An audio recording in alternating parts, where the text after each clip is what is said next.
In our day, we are faced with a very specific dilemma: a culture, civilization that has gone fully materialistic, fully secular, after centuries of heading that direction, to the point where the ancient intuitions of humanity regarding the sacred have disappeared, much like the leaves in these trees.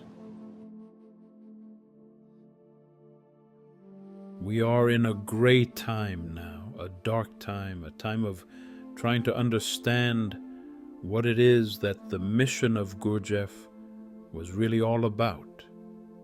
Because it was about the future, it was a preparation. And it's only been 70 years, 1949 when he passed. And years after that of stumbling about, trying to find what was next.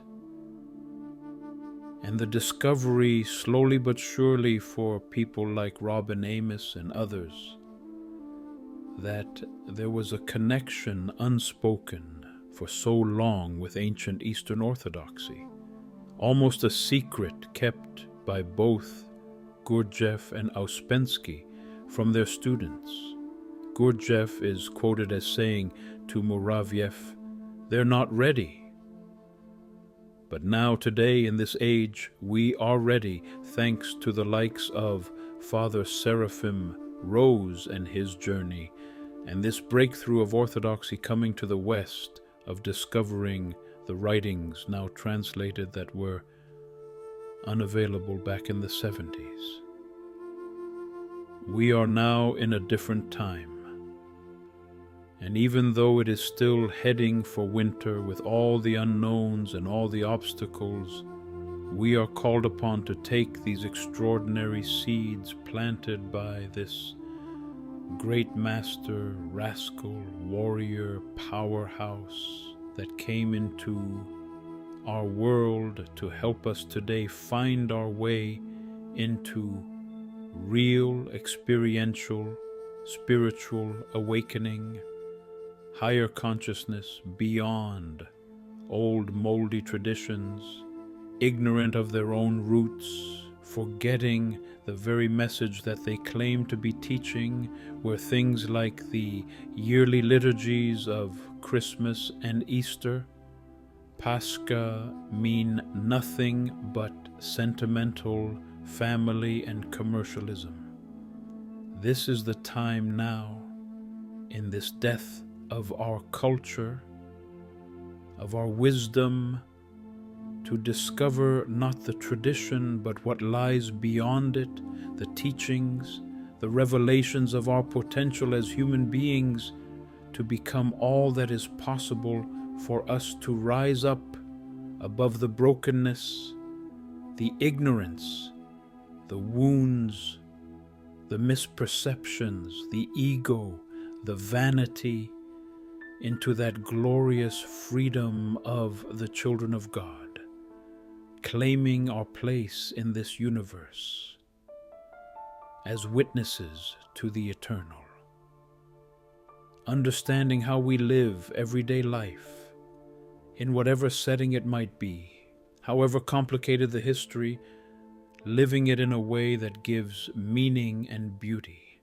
This is what Gurdjieff has given us. This was the hope. And of course, his own people crystallized it into yet another sect, another separation, and us and them.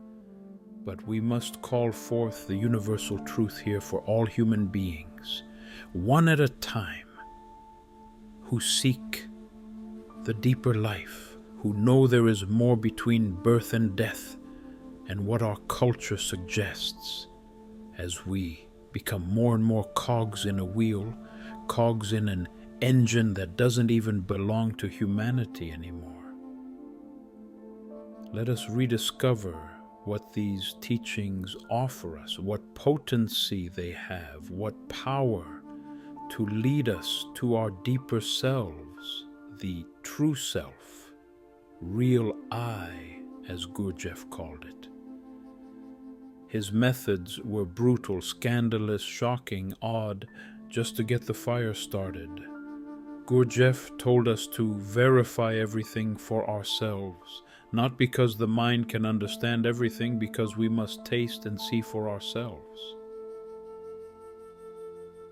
Like the man from Nazareth said, "Come and see."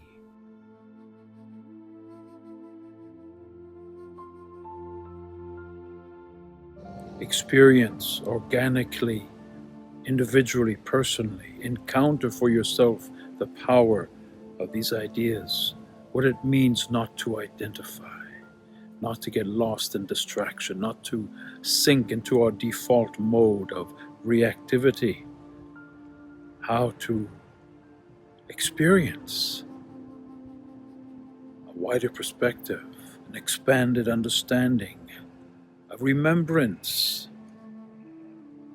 of whose we are, why we are here, how we can relate to reality in its greater form, besides our self-absorption, our little petty issues of the moment, how to enter the present and encounter something eternal. These teachings are potent, have power, are transformative. Transformation, metanoia, was always the point. And we look at history and we know how few were transformed, even though there are glowing examples.